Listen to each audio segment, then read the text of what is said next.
আজকে আমরা রান্না করব গোলমরিচের ইলিশ।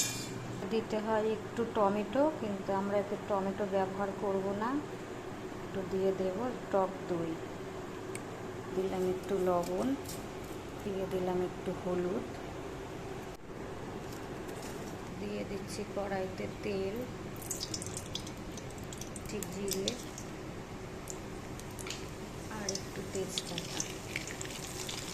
এবার দিয়ে দেবো মাছগুলো,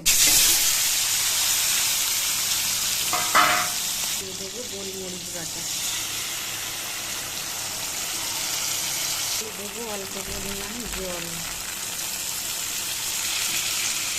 কাঁচা লঙ্কা আর একটু সর্ষের তেল।